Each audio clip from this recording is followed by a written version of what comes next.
Assalamualaikum warahmatullahi wabarakatuh. Halo semuanya, perkenalkan saya Selvi Maharani. Di sini saya akan membahas materi transport membran. Transport membran masuk ke dalam KD 3.2. Namun sebelum kita lanjut ke pembahasan materi, di sini saya akan mendemonstrasikan praktikum sederhana tentang transport membran, yaitu difusi dan osmosis. Baik, kita langsung ke bahan-bahannya, yaitu pengaduk, pisau, kentang, garam, gelas, dan juga sirup. Praktikum pertama yang akan kita lakukan adalah osmosis. Osmosis sendiri adalah perpindahan pelarut dari hipotonis ke hipertonis melalui membran semi, permeabel, atau permeabel selektif. Hipotonis adalah wilayah yang konsentrasi zat terlarutnya lebih rendah daripada wilayah lain, sedangkan hipertonis adalah wilayah yang konsentrasi zat terlarutnya lebih tinggi daripada wilayah lain. Sekarang kita masuk ke tahap pertama. Di sini kita membutuhkan kentang yang dipotong. Kenapa harus kentang? Kentang merupakan sel tumbuhan di mana kentang memiliki membran sel dan membran plasma.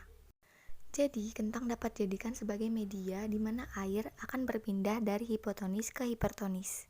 Ini kita membutuhkan 2 potong kentang, karena kentang ini akan dimasukkan ke dalam air yang tidak diberi apa-apa, dan yang satunya lagi akan kita masukkan ke dalam air yang berisi garam.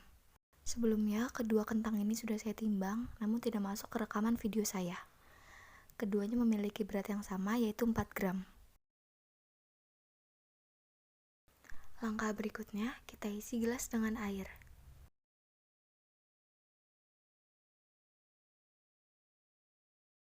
Gelas yang pertama kita diamkan tanpa kita masukkan apapun.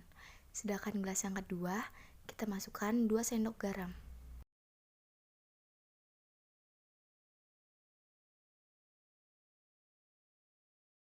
Lalu setelah kita masukkan garam ke dalam air, kita aduk air tersebut sampai merata.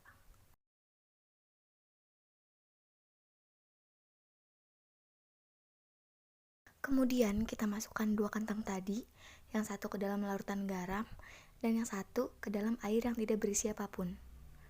Kita diamkan selama 10 menit.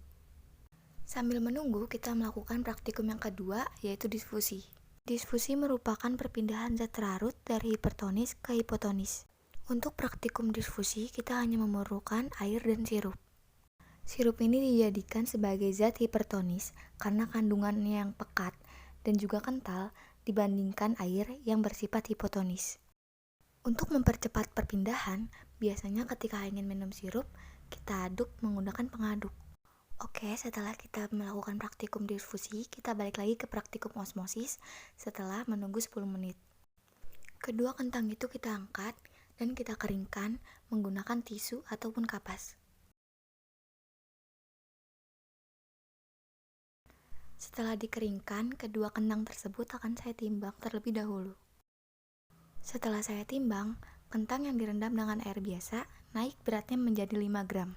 Sedangkan kentang yang direndam dengan air garam beratnya turun menjadi 3 gram. Bagaimana hal tersebut bisa terjadi? Kentang yang dimana akan dimasukkan ke larutan air garam akan menjadi kurang dikarenakan terjadinya peristiwa osmosis yang berada pada kentang. Proses osmosis sendiri akan lebih disebut dengan sebutan plasmosis. Adalah sebuah proses untuk keluarnya cairan yang berasal dari kentang untuk menuju ke bagian dalam daripada larutan. Hal itu sendiri akan terjadi dikarenakan terdapatnya sebuah tekanan maupun sebuah konsentrasi yang dimana berada pada kentang yang akan lebih rendah daripada kentang yang berasal pada larutan garam yang menyebabkan membran semi permeabel yang akan dapat untuk ditembus oleh sebuah zat pelarut.